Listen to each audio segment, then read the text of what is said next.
way we got Steve to come on stage, we would have to do a dance, and I think I did them all. Yeah. So first of all, thank you for coming.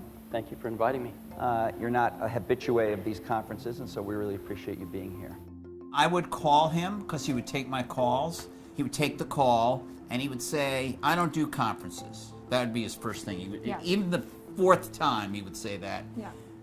But for you guys are the only ones I'd consider it for, but I don't know, I don't want to do it, I don't think, and it would be like a 2-month dance back and forth in which he always would say yes.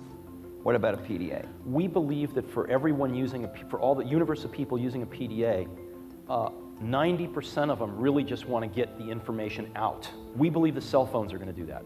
And we saw that several years ago. We just see the curve of cell phones going like this. You're going to have a phone in your pocket, so that's going to have to be the device. I think he did understand his role in the industry as the leader, as the visionary, as the person people looked up to. And I think he liked to put forth every year whatever he was thinking, and he enjoyed the place to do that where it wasn't fully controlled by Apple in a sort of a PR event. And the other part is he liked Walt. Walt and he had a very special relationship. And now they can just literally pop this in their bag. I've got one right here in my pocket. It's not that I'm just happy to see you. And that's it. And we made one here called the Walt widget, which just points to your columns, and just click on it and it goes to your column right here. And it's Very pretty cool. nice. And it just all works together with everything else in Tiger. Can I license that? Yeah. Like back from you? He did lie on stage. Constantly. If you look back, at least, I don't know about Always. constantly, but on Every the year. big things. Every year we'd say, what are you lying about this year? And one of the biggest lies was the phone one, where he told us one year, he said we asked him if he was going to do a phone, and there were rumors and this and that, and he goes... The problem with the phone is that, as you know, Apple's greatest successes have not been in the Fortune 500. Right. And part of that is because we're not very good going through orifices to get to the end users, right? And so... Thanks for that. So the carriers now have gained the upper hand in terms of the power of the relationship with the handset manufacturers. And they're starting to tell the handset manufacturers what to build. Yeah. And if Nokia and Motorola don't listen to them, well, Samsung and LG will. So the handset manufacturers are really getting these big, thick books from the carriers telling them, here's what your phone's going to be. And that's not the way you work, right? Well, we're not good at that. And so the next year, when of course they introduced the iPhone, we're like, how's that climbing through the orifice going for you? He managed. He said he wasn't going to do a phone. And said he wasn't going to do a phone. Yeah. That was clearly a lie. You've been here at D. You talked about, I guess, a couple of years ago, not really doing a phone and not doing a tablet or the tablets. You were sort of different of your different you things. gave reasons why tablet PC wasn't such a good idea. Mm-hmm. We found a way to change that. We were able to change the rules of the game, and that's what got us excited about getting into the phone business. One of the things that people don't realize about him is how sort of naughty he was and how much he liked to tweak people. And one of them was Bill Gates, who he always enjoyed tweaking. The tablet PC's been another one. For all the hype around this thing, I know you don't like the tablet. No, it's not that I don't like it, it's just that it hasn't sold very well. Right. And Bill's answer to that would be, Mañana. It's just starting. Mañana it'll get there.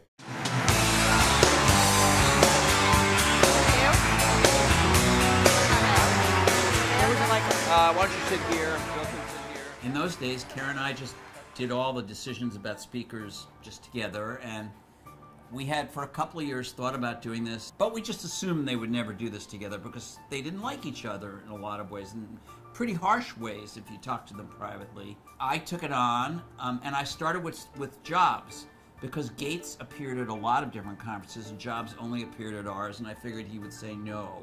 And he said, do you think Bill really would do this? And I said, well, I started with you, but I think if you'll do it, he'll do it. It's my guess. The first question I kind of was interested in asking is what you think each has contributed to the computer and technology industry, starting with you, Steve, for Bill. Well, Bill built the first software company in the industry. And I think he built the first software company before anybody really in our industry knew what a software company was, except for these guys. And that was huge. That was really huge. And the business model that they ended up pursuing turned out to be the one that worked really well, for the industry. So I think, but the biggest thing was Bill was really focused on software before almost anybody else had a clue that it was really the software. Bill, how about the contribution of Steve and Apple? Well, first I want to clarify, I'm not fake Steve Jobs.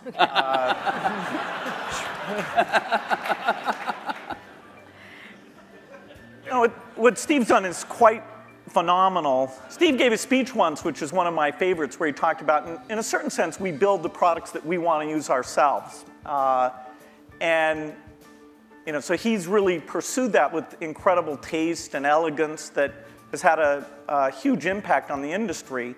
Part of the deal was they each got another block Right, in the by conference. themselves. And so Walt was interviewing Jobs, and he was asking about the popularity of iTunes on Windows. I said, what is it like? How does it feel to be a big Windows developer and Right. have one of the most popular things on Windows? And Jobs was just waiting for it. It was like, I'm going to hit this one right out of the park. And he goes, It's like giving a glass of ice water to somebody in hell. okay, Microsoft is hell, right? Like, it was like so bad. And so we get to the room, and Gates is already not the most... green room. The green room. And Gates is literally not the most communicative person in the world. You already have time, like, he just is not that communicative.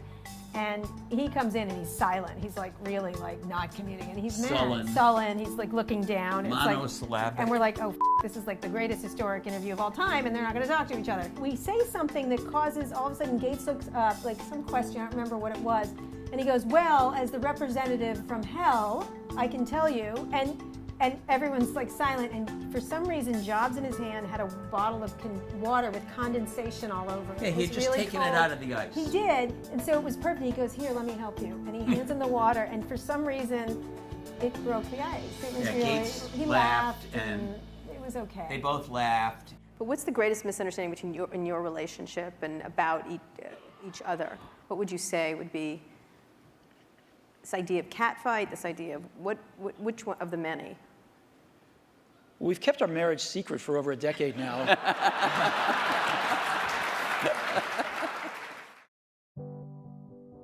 Our favorite one, I think, was the last one. To me, the last one, because it was so, everyone kind of knew, like, perhaps it would be his last one. And yet, again, like Walt said, he had so much energy.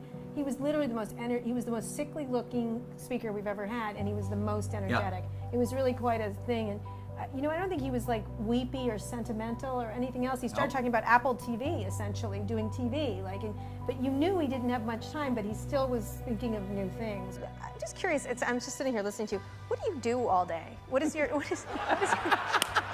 I was sitting here, I was like, I wonder what he does. Most people think not enough. No, I think you probably do more than most people. But what is your day like? I would be curious how you go into the office. What is your role at Apple at this moment? I have one of the best jobs in the world. I'm incredibly lucky. And I thank all of our customers and employees for letting me do what I do. I get to come into work every morning and Speed, by the way. I do speed, and I get to hang around some of the most wonderful, brightest, committed people I've ever met in my life. And together, we get to play in the best sandbox I've ever seen and try to build great products for people. Most of the most creative stuff he did is when he was sick. Like, if you think about it, all the great products came out during his 2 illnesses, essentially. A fun guy to interview. Probably the best interviews, don't you think? Yeah. I don't think anyone would regret us. I think it actually was quite we covered him hard. He would call and complain about my reviews. He would call and complain about some of our coverage. So it isn't like we were an Apple fan site, but I have to say we were a fan of interviewing him on stage, and we felt pretty blessed and honored that he came and did it. And there'll be no one like him. I mean, really. A few years ago, you gave a commemoration speech at Stanford to the graduating class. Now, a few years later, a couple years wiser, would you add anything else to that speech that you gave a couple years ago? That's a good question. Oh, I have no idea. I have no idea. Probably I would just turn up the volume on it, because the last few years have reminded me that life is fragile.